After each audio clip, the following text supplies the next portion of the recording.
announced on Twitter by Mick Foley. Wrestling legend Terry Funk passing away at the age of 79. He wrestled from 1965 to 2017. Foley tweeted, quote, "If you get the chance, look up a Terry Funk match or a Terry Funk promo and give thanks." I think one of my favorite stories to come out of this, I saw Excalibur retweeted earlier this morning, involving Eddie Kingston.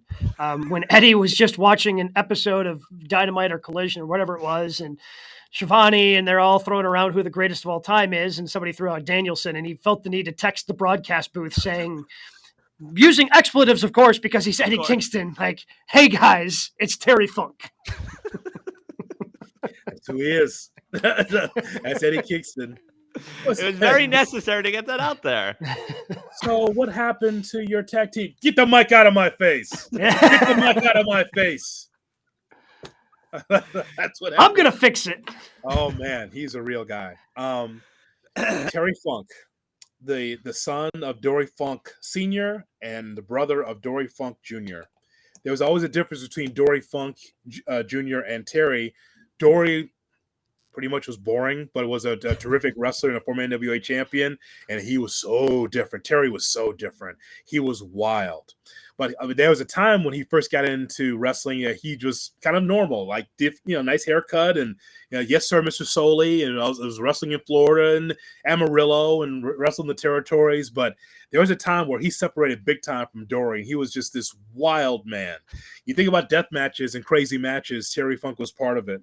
So I'm going to give you 3 matches that anyone should see. If you've never watched a Terry Funk match, I'm going to give you 3 that you should watch. Number 3 is Terry Funk against Jerry Lawler, empty arena match in Memphis.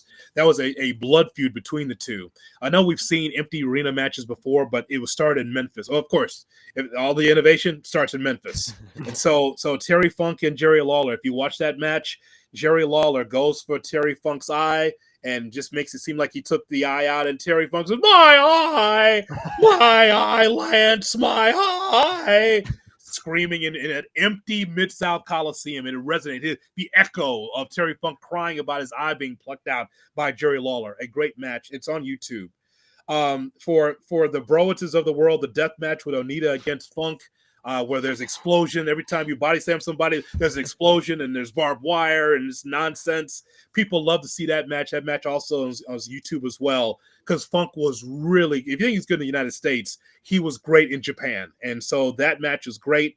And a match that people really love, and this is 89 when you thought that Terry Funk was down the line, he can't wrestle anymore.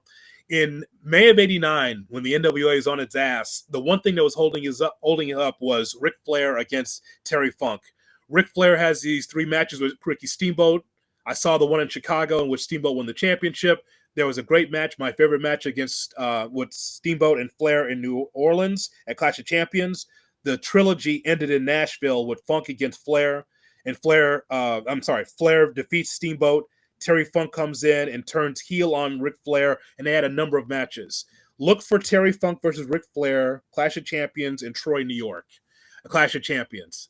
Terry Funk was great. He was the best of professional wrestling because great guy, believable character, and wrestled all over the world. So rest in peace to an all-time great. But those 3 matches, if you've never seen Terry Funk matches, watch those 3. They were amazing.